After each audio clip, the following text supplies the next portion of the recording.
Get over here. Okay, cool. All right, perfect. Good evening, commissioners. Thank you all for coming tonight. I call this meeting to order. And so let's move on to the roll call. I will now ask the principal management analyst, Laurel James, to take attendance by roll call. Thank you, Chair. Commissioner Lester. Here. Commissioner McDonald. Here. Thank you. Commissioner Smith. Here. Commissioner Sylvester. Here. Commissioner Webb. Here. Vice Chair Chadwell. Here. And Chair Poyko. Here, thank you. Moving on to item 3, minutes approval. The minutes for February 6, 2025. Regular meeting have been delivered to commission members and posted on the City Hall bulletin board. If there are no corrections or additions, a motion is in order to approve these minutes. Give a moment to review them. And someone would like to make a motion? I'll move to approve the minutes. Motion by Vice Chair. And I'll Commissioner second. Lester, thank you. And we call to a vote. All right. All in favor? All those in favor, raise your hand, please. Aye. That's unanimous. Thank you. Item 4, oral communication from the public. This portion of the meeting is reserved for persons wishing to address the commission on any matter on the agenda. Each speaker has up to 3 minutes to make their comments. State law prohibits the commission from acting on the non-agenda items. For those attending the meeting via Zoom, please use the raise hand function or press *9 on your phone to make a comment. The commission will now receive in-person comments first, seeing that there is none. Do we have any on Zoom? Perfect. And we'll make note that there's no one present on Zoom. Moving along, item 5, unfinished business. We'll have the Civic Participation Ad Hoc Committee will present an oral update. No action will be taken on this item. So will someone from the Civic Participation Ad Hoc Committee have something to report?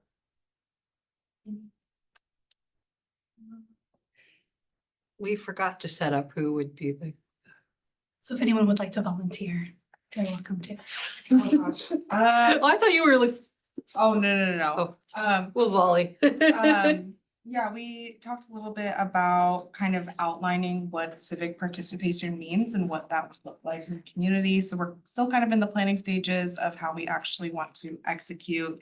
And we're first starting with trying to define it. And we talked a lot about maybe what some of the barriers are for the community to civically engage, especially at the local government level. And we identified lack of trust as a big factor and inaccessibility as well. I don't know if anyone else wants to add to my report.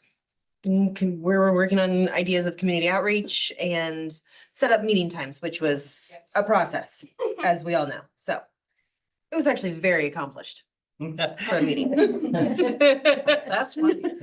I'll add that if anyone remembers, our original thought was to talk to existing groups to go to their meetings and talk about civic participation at those meetings. It sort of burbled up that maybe those people were already civically engaged. So it'd be interesting to talk to them about their barriers, their thoughts, how it works and how it doesn't. But we realized we're missing all of those people who are not. So it's actually a philosophically very interesting conversation. So it's exciting to see what we do next. Thank you, commissioners, for your report back. Do any of the commissioners have any questions for the Civic Participation Ad Hoc Committee? Okay, seeing none and seeing as we don't have any member in the audience, both in person or Zoom, we'll move on to the next report back. So the next one will be the Climate Change Outreach Ad Hoc Committee will present an oral update. No action will be taken on this item. So really quickly, so as you know, from this past year, we set out to do some sort of partner with staff on this item. We finally got a time frame of when we're finally going to meet with staff, and that'll be this upcoming April. So keep your eyes open on an email for a date and time for when we will be able to meet. So, and now I'll open it up to the floor for any questions from the commission. Seeing none and seeing as we have no public present or in Zoom to give public comment, we'll move on to new business. Oh, sorry, Commissioner Webb. We don't have the report back for the multicultural commission. No, no worries. There, we did not have that listed on the agenda. Commissioner Webb, the Multicultural Festival will be in the announcements. Oh, Is that right? really? Let's see what we missed. Okay, moving on to item 6, new business. Advisory body input on the fiscal years 2025 to 2026 and 2026 to 27 council work plan potential projects. The commission will now receive a presentation on this item from Principal Management Analyst James. Thank you, Chair, and good evening again, Commission. This presentation is to provide you with some background on the fiscal years 25 through 27 council work plan process. Provide you with an overview of the potential projects that staff are currently analyzing to bring back to the city council for consideration in April, and to get your feedback on those projects. So as some of you may recall, can you advance the slide for me, please? Okay, Misbehaving. change of plans. I will. No, it's there, it's just, go ahead, you're good. Thank you. Thank you for your patience, commissioners. As you may recall, every 2 years, the city council adopts a work plan of major projects to provide staff with direction and to remain apprised of high visibility and high priority projects throughout the city. Those projects are all selected to advance the council's strategic priorities, which are adopted for a 5 to 7 year implementation timeframe. Those strategic priorities are community for all, intentional development and housing options, mobility and connectivity, sustainability and climate resiliency, livability and quality of life, economic vitality, organizational strength, and good governance. And they're all intended to continue to enhance the services and quality of life that are provided to residents of Mountain View by the city and to strengthen the city as an organization. Now, this biannual work plan's approach and scope is really about quality over quantity. In past years, the work plans have varied from 60-something to 30 or 40-something projects. Those projects can be difficult to complete in the 2-year scope of the plan. Some of them are projects that take significantly longer than 2 years. And they are a significant part of the workload for a small number of city staff. If you imagine our city, we've got a lot of staff who provide day-to-day services, who are police or firefighters, who are paving roads. And so there's a small number of staff that take on these high visibility, high priority projects. The larger number of projects that we have, the less likely we are to complete them all, just in terms of numbers. So the goal for this work plan, recognizing those limitations to staff capacity, especially since many of these work plans involve creating strategic plans that take time to implement. The council opted to have a 10 to 14 project 2-year work plan with an emphasis on achieving the strategic priorities. And a big picture alignment of the work plan projects with other city efforts. And again, the idea is right-sizing priorities to available capacity and resources. The purpose of this iceberg is to illustrate that while the strategic priority of economic vitality is a big part of the council's work plan, those projects only take up a small part of the work that the city is doing to achieve that strategic priority. Including ongoing operations and programs, which is the stuff that we don't see, that bottom of the iceberg under the water that continues to move forward even without these marquee projects. So again, the goal here is to focus on a few projects, recognizing that there's so much work being done on these strategic priorities, and we want to continue that and be able to do quality work on that, and not just add more systems. So reviewing the council work plan development process. This again is a 2-year process and it overlaps. And for this fiscal year 25 through 27 work plan, It kicked off with a subcommittee meeting in December at which the council approved the process for creating a work plan. The full council affirmed the process on January 28th. And then on February 25th, council discussed potential projects that they had submitted prior to their meeting. Now, between this meeting on February 25th and the April 22nd council meeting, staff is completing an analysis of those potential projects. And one aspect of that is going to our council advisory bodies for input to see what resonates with all of you as residents of Mountain View. And at that April 22nd meeting, council will prioritize those projects and select which ones will end up in the final work plan. And then the work plan is adopted with the budget on June 24th.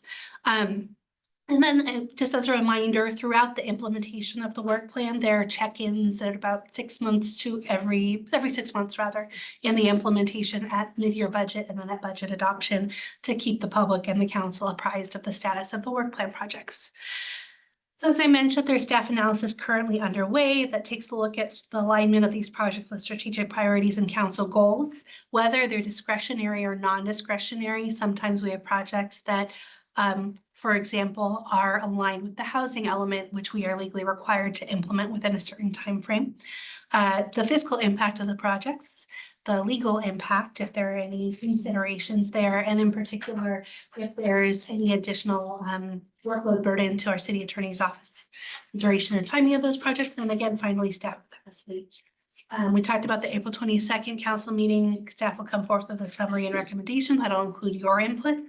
And then council will recommend the work plan for approval and adoption with the fiscal year 25-26 budget on June 24th. So for our process today, you've been provided with a list of the projects. You'll have an opportunity to ask questions about the projects. And then you will have the opportunity to share up to 3 projects that you believe are the most important of those 16 proposed projects. I'll tally the number of times each project is identified, and we will document and include the feedback in the April 22nd council study session memorandum. I do want to note, for those of you who participated in this process 2 years ago, we are not aiming for a collective recommendation. We are seeking all of your feedback and providing it to the council. So with that, we also have a list of potential work plan projects here for your reference.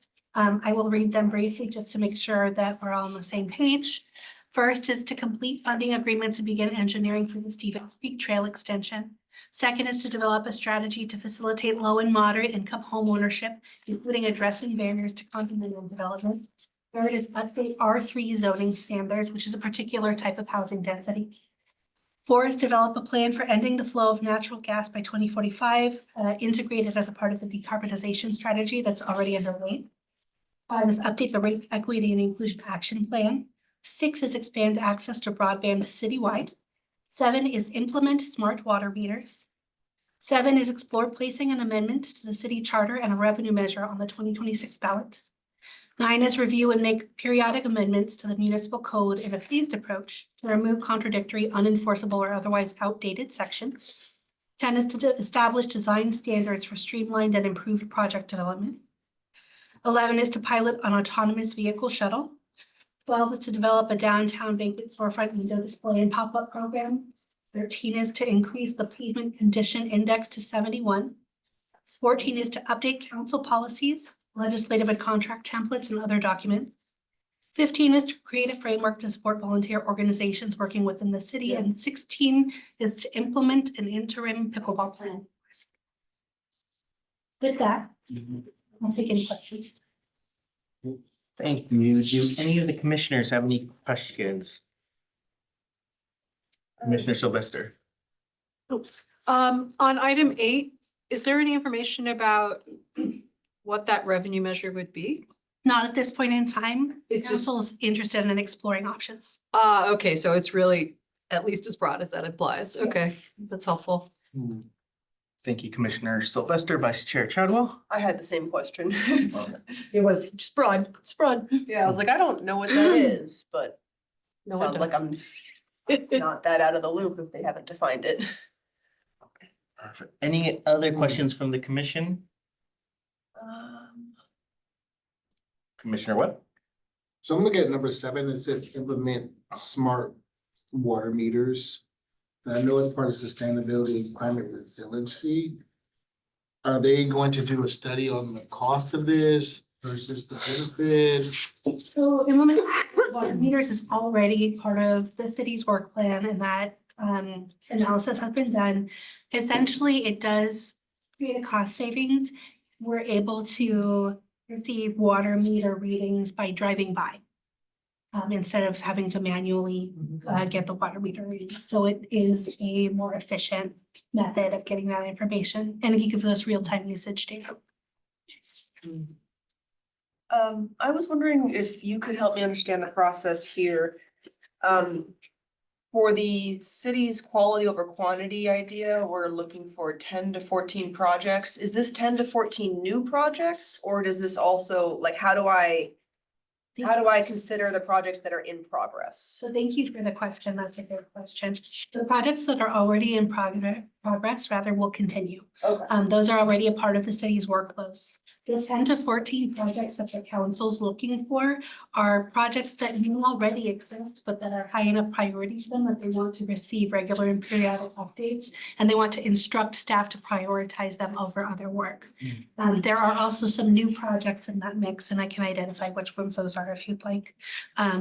But overall, the 16 projects include a mix of existing projects as well as a handful. Okay, so this 16 is not just brand new projects. That's correct, yes. Gotcha, okay, that helps. And then sorry. Go go ahead. ahead. I was also wondering, for update the race equity inclusion action plan, when was it last updated? That's an excellent question. There is an update underway, and it has not, it's been moving slowly. I believe that it was last updated in 2021 or 2. Okay.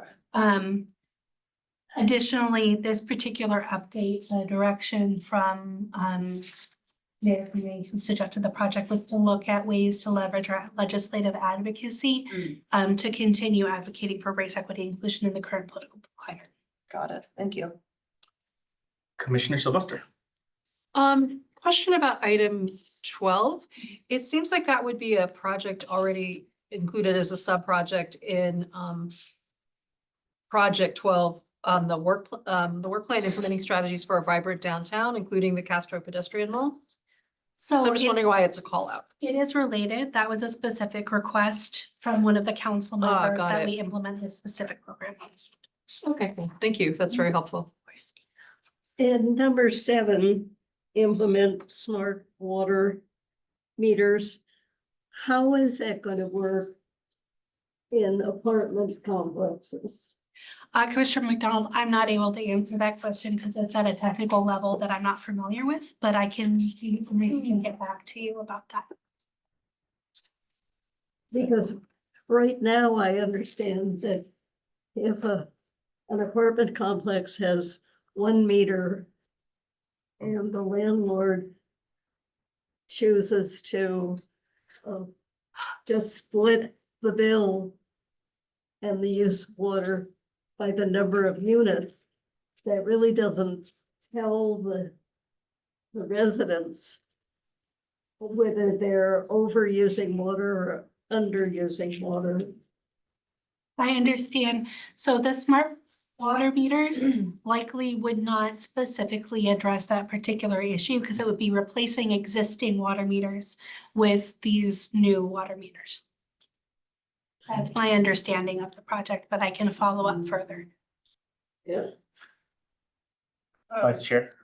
On item 14, update council policies, legislative contract templates and other documents, what is the main goal of that update? Is it to bring it up to new brand standard, remove unnecessary language? What's the So, point? My understanding of that project would be that it's all of the above, Okay. similar to the municipal code update and the city charter update. The council member who put forth those projects was interested in staff letting council know what particular updates needed to happen based on our familiarity and experience with these systems and documents. Okay. And kind of having, not carte blanche, but having permission to take the time to make those updates. So it could include branding standards, but it might be more related to updating existing policies and templates to reflect current practice that has outstripped the written document.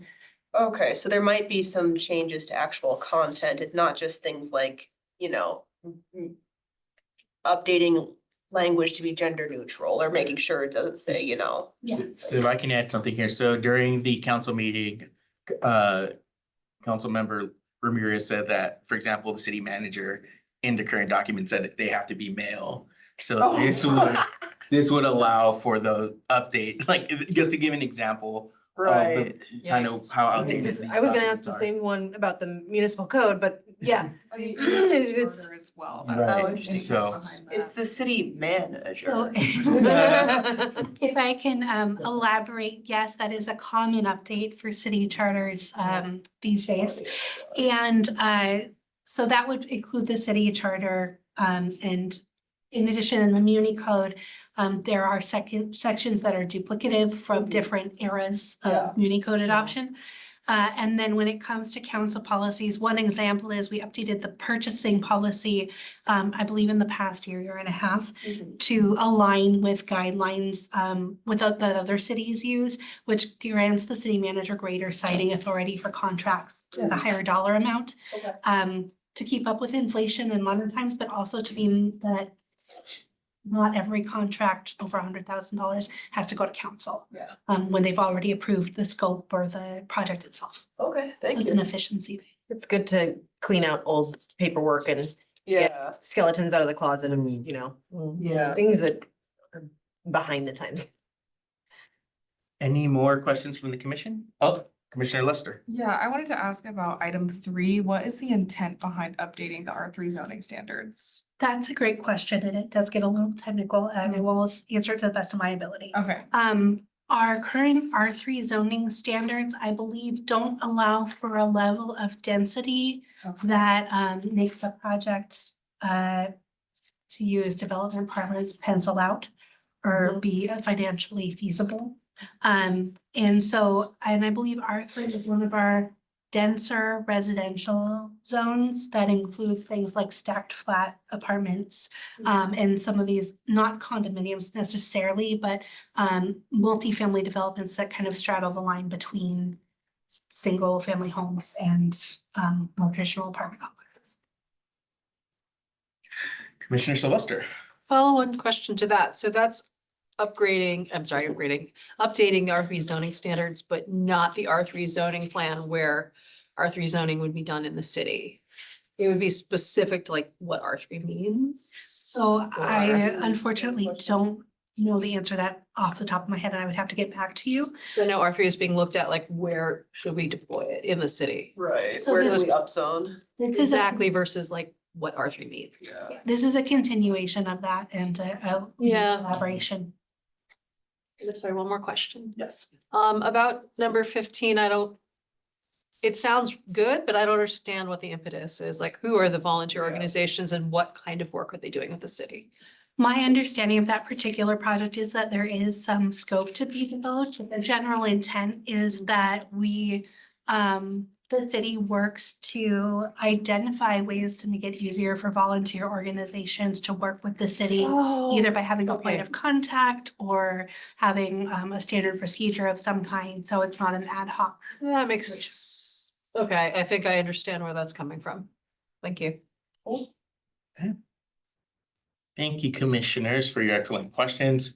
Are we ready to begin discussion, or would commissioners like a few minutes to review the project list and then come back for a larger conversation on which projects are important to us? As a process question, is our goal to each individually rank these? Or like kind of choose our top? We're, Five, each or- individual, as far as I understand it, and please correct me, Analyst James, we're Right. each selecting 3, no particular order individually. Unlike the last process where we would all have to come to consensus on which we would want to move forward, this time, it doesn't matter. Got it. Just pick your 3 and Principal Analyst James will record it and give it back to council. Excellent, thank you. Okay, let's just take 3 minutes to review the list and then we'll bring it back for discussion. Thank you all.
Well, that's why I was commenting on that, because we skipped over it.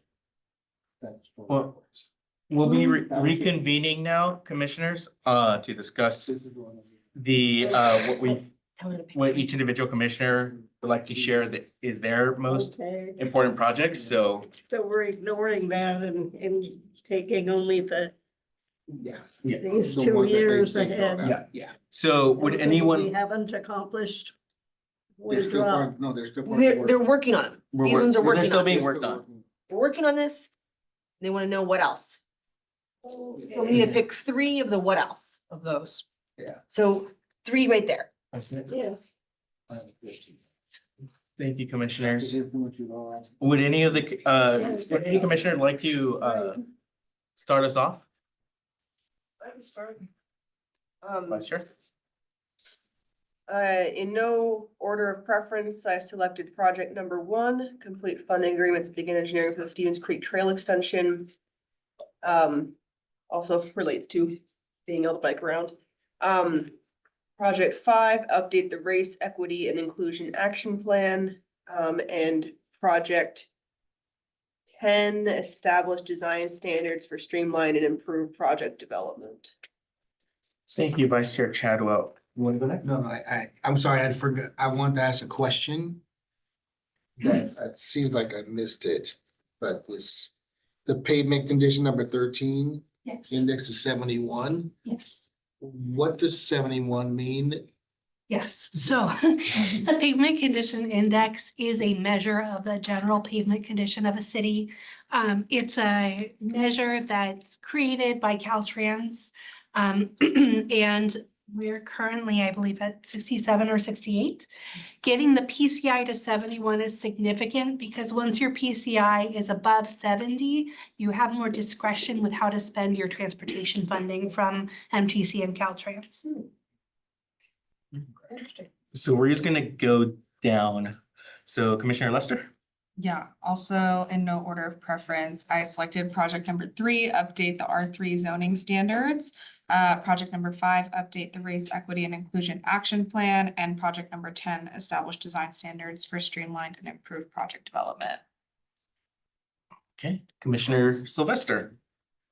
Okay, in no particular order. 5, because I think this group really aligns with that project, but also 2. But I'm gonna, I know that you're taking notes on people's comments. I think 2 really needs probably 3 and 10 to happen effectively as well. So I feel like it's really difficult to decouple those 3. They're all leading towards faster projects that could implement more low and middle income housing and more ownership. It doesn't say Plus ownership, one. and ownership housing. It's condominium means. So that would be that. And then, 4, I will make a pitch for the decarbonization strategy. That's a pretty 2045 doesn't sound like an aggressive timeframe, but it is pretty aggressive. And if we don't start now, we will never get there. We'll just keep kicking the can. So. Thank you, Commissioner Sylvester. Vice Chair Chadwell, did you want to ask Oh, something? sorry, I just wanted to say that I agreed with Commissioner Sylvester's comment about 2 kind of going together with 10 and the other one. 3 or 2, wait, 3. 3. Yeah. 3 and 10. Yeah. 3 and 10. Yeah, basically, 3 and I agreed with that comment. Thank you. Commissioner Smith. 1, 2, and 9. All right. Right. Short to the point. Thank you. Commissioner McDonald. I'm not sure. We'll come back to you. No rush. We'll come back to you. We've had later nights than this. Yeah. Commissioner Webb. I haven't decided yet either. Yeah, no. I'll try to prolong the process a I minute. know but- that No, go ahead. there's been a lot of public talk about Stevens Creek Trail. I mean, year after year after year. And so maybe if we can't do that, we should at least communicate to the public why we can't. Otherwise, that should be an intentional project.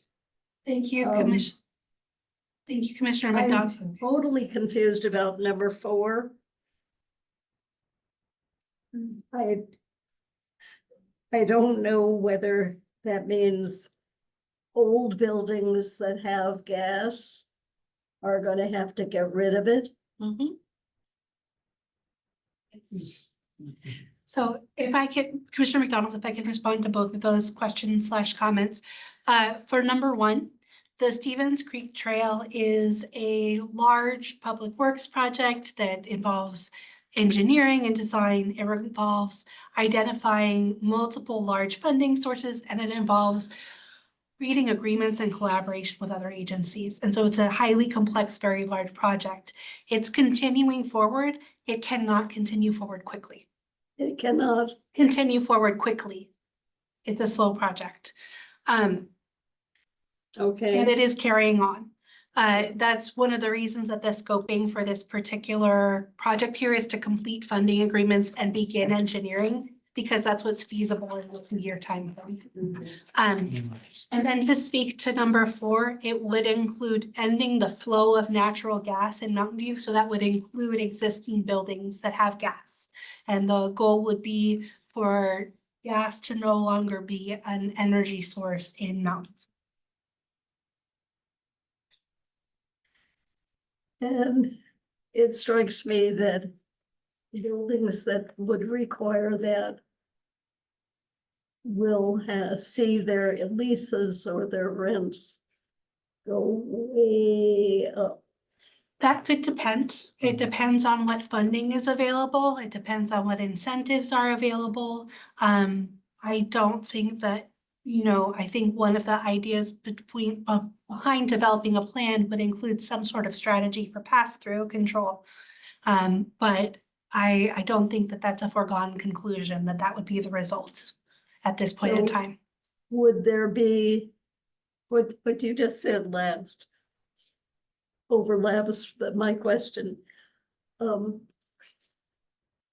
Does the city have any ideas about incentivizing the owners of buildings that have gas flow? So that might be part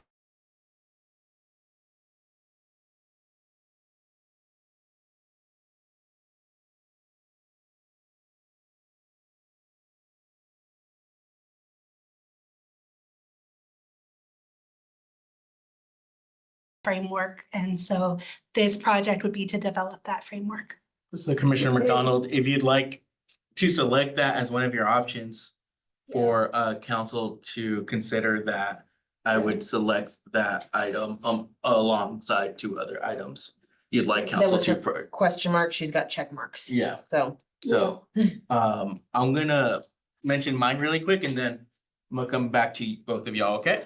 Go forward, perfect. So in no particular order, update the race equity and inclusion plan. I think that's where the HRC goes aligned with our mission of a community for all. So I think Mayor Kamei has illustrated her vision of trying to empower our communities, especially with all that's going on towards building a much more resilient city. So I am in favor of that. The 10 establishing design standards for streamlined and improved project development is another one. And lastly, these are all some of them really good. The last one I would say complete funding agreements and begin engineering of the Stevens Creek Trail expansion. I think a lot of our community, especially just for quality of life sake, would like more green spaces and just accessibility to those spaces for everybody in our community would be amazing. So yeah, those would be my 3. Commissioners, have y'all? Say something real quick. Well, my 3, I keep going back and forth. One of the most important things, I think, is number 2. And number 7 is the only way that I think we can really achieve reduced water use. And I'm not really sure what number 10 includes. It's generalized, and I think within those generalizations are probably the priorities that I think we ought to take. Thank you, Commissioner McDonald. Commissioner Webb. Yeah. So many good things on here. Mhm. There's also pickleball.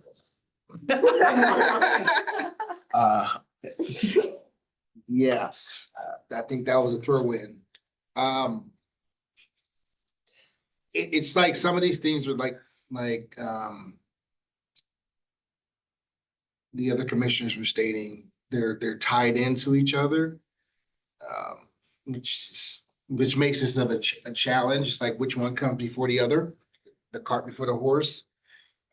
You know, And so this is why I'm kind of leaning towards, one or the other. Number 5 is a no-brainer. That's something that we all Yes. stand for. Number 2, if we want to prioritize, yes, I think that should be a priority, even though it's coupled with the others. So if there's a way we can bundle those in together, that would be great. We could bundle in 2, 3, 10. That would be amazing. The one that I think I really see calling me right now is to develop the downtown vacant storefront window display and pop-up program, because I think that would have an immediate impact on the community. And it'd also be able to bring out more people and make the city a place to come and visit. Because the pop-ups are something that people drive for miles to come to, pop-up boba shops and pop-up like little events. And that drives the business downtown, which helps, the city with tax revenue, and all the other things that we can get out of it.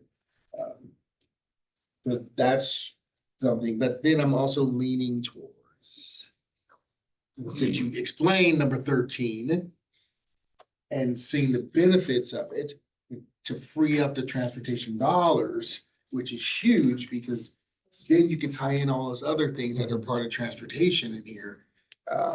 Even though, who cares about an autonomous vehicle driving around here? We have other priorities that we need to be dealing with. But if we have the money to do it because we have the freed up funds, then, and it's, in that space, I think that would be a good one. But we'll go with the first 3 that I said, which is 2, 2, 5, and 12. 2, 5, and 12. Thank you, Commissioner. You want to hear my thought process, right? So that was how I was thinking about it. I mean, a lot of these things are like interconnected. So it's. That was volleying like a game of pickleball. That one should never been on there. Sorry. Thank you, Commissioner. I noted your comment. I noted your comment. Thank you. Don't waste my time with that. So also, as like the last item, you get, it's like, oh, okay. That was a waste of time. Like I've been I'm down there, sure. I've seen the courts, like I get it, but at the same time, it's like, really? All right, Really? Commissioners, I'm gonna bring it back to, thank you all so much for your comments on the items. Not We'll, until you we say look it. forward to seeing what council decides later on. Moving on to item 7, commission staff comments, questions, and commission reports. No action will be taken on any questions raised by the commission at this time. State law prohibits commission from discussing or acting on substantive non-agenda items. So it's open to the commission first, and then we'll hear from our staff second. All right. Any commissioners have anything they would like to share? Oh, now I can say something. But I thought it was an announcement with. Yeah, which is it? You. So commission questions, announcements, and comments are at this point in time, and commissioners get to go first. Pass. That's just, I want to hear what you got to say. Commissioner Sylvester? Right of him.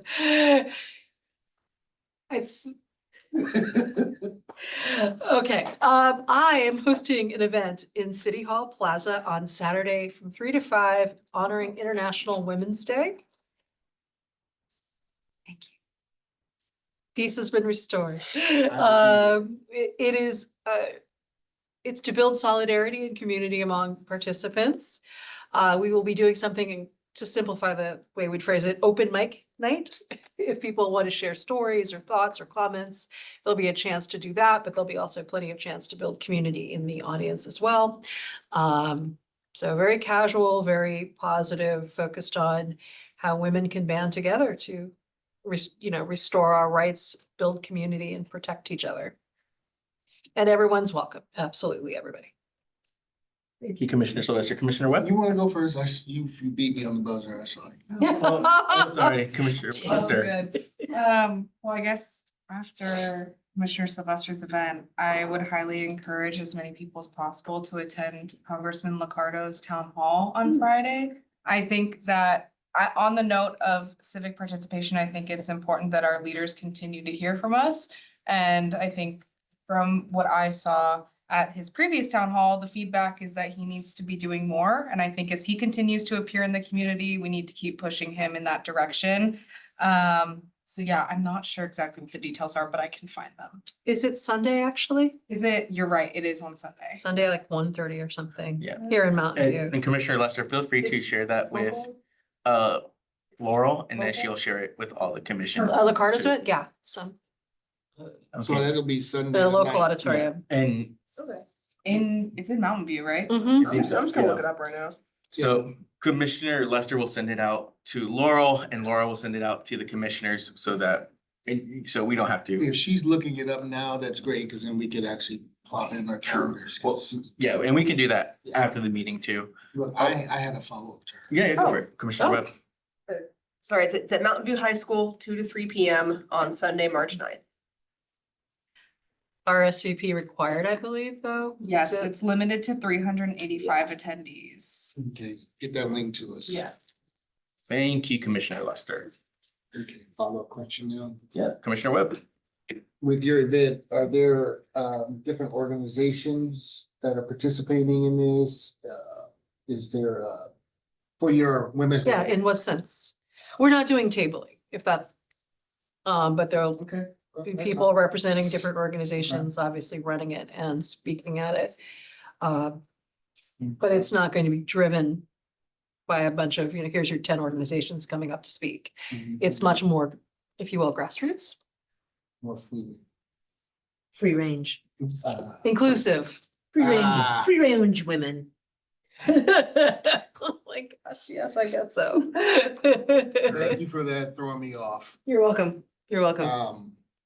I'm just trying to find, and then how do we spread the word about it? I hate to put more burden on Laurel. So if you're the primary person interested, I can just send something to you. If everyone's interested, I guess, I'm sorry, Laurel. I could forward it. Thank Click, you. Thank you, Commissioner. Yes. Any other announcements or any events any commissioner would like to share with us? Seeing none. I know Madam James. Chair, I have two announcements. The first is that you should have received an email asking you to file your Form 700. Does not come directly from the city. It comes from our contractor that we use to e-file. So please complete those as you are able. There is the potential of a fine for not completing it on time. And I want to warn you about that, but yes, that is a legitimate email that you received asking you to file your Form 700, so please do. Thank you. Second of all, as you know, and as Commissioner Webb knows, the Multicultural Festival will be held on March 15th. And the HRC's duties in relation to that include MC and hosting. And Commissioner Webb has done a great job working with our staff to help plan the event. And have lots of amazing performances and booths and tables. And he has also put together a spreadsheet to help you sign up for your hosting slot. I have it up on my screen, and after the meeting, you can come and put your name in. I will also distribute it in an email following this meeting so that you can sign up that way.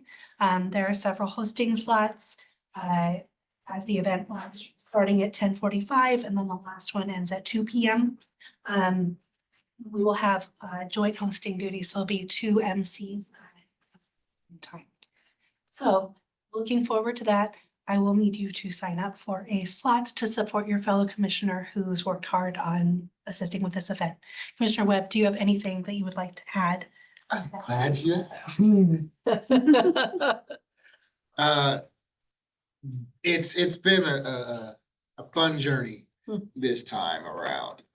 We were included a lot more in Good. some of the decision-making, which was nice, but they had a lot of really good ideas. And one of the ideas was the displays downstairs in the lobby of City Hall. They're gonna be there for 2 weeks. And people from the community sent some of their items from their homes that represented who they are and where they're from. So you'll see the things from Turkey and Peru and Africa, and other places. And the other thing that we wanted to encourage was, and so I actually did an interview with the town crier Having fun. and talking about the event. We're gonna get some photos, so it's gonna come out next week in the town crier. And we're encouraging individuals to wear their traditional clothing as well. That includes us, if we have any traditional clothing. And if you don't have it, Nirvana can loan it to you. True. I can look into Ukrainian dress. If that's what you got, that's what you rock.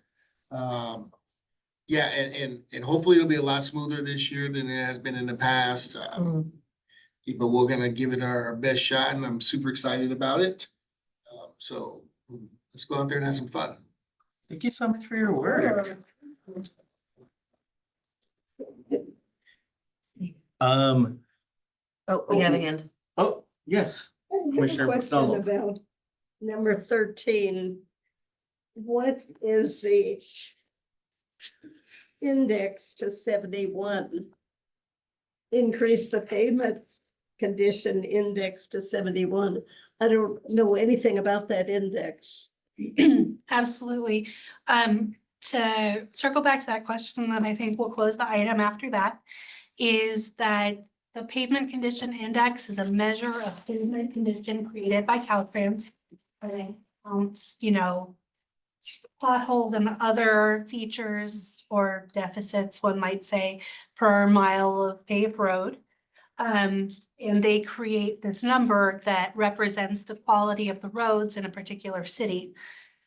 We would want to get our PCI above 70, because once it goes above 70, we have more discretion with how to spend the transportation funding that we receive from Caltrans and MTC. So That's a good goal. Yeah, Yeah. thank you so much for the question, Commissioner McDonald. Laura, would you like to talk about the April meeting for CDBG? Briefly, yes. Our next meeting of the commission at the beginning of April 3rd, will be the CDBG funding recommendations approval. So that'll be our next meeting. It will be held in the Plaza Conference Room here. And that is all I have to say about that. Perfect. Thank you so much, Commissioner McDonald. I have a question about number 6. Does expand access to broadband citywide mean in individuals' homes, or could it include accessibility from the library? So Commissioner McDonald, if it's okay, we can continue the conversation after the meeting. That way Laurel can answer any other questions you might have about. Thank you so much. Greg, can we? Yeah. Real quick, go back. You just said we're doing the big one next month? CDBG, yeah. Okay, I'll talk to you afterwards. Sounds good. Understood. Cool. Yeah. Thank you, Thanks. Commissioner Smith. All right, seeing nothing else, I move to item 8, adjournment. We adjourn to the next regular meeting for the HRC scheduled April 3rd, 2020, at 6:30 PM at the Plaza Conference Room here at Mountain View City Hall and virtually on Zoom. Thank you all for attending.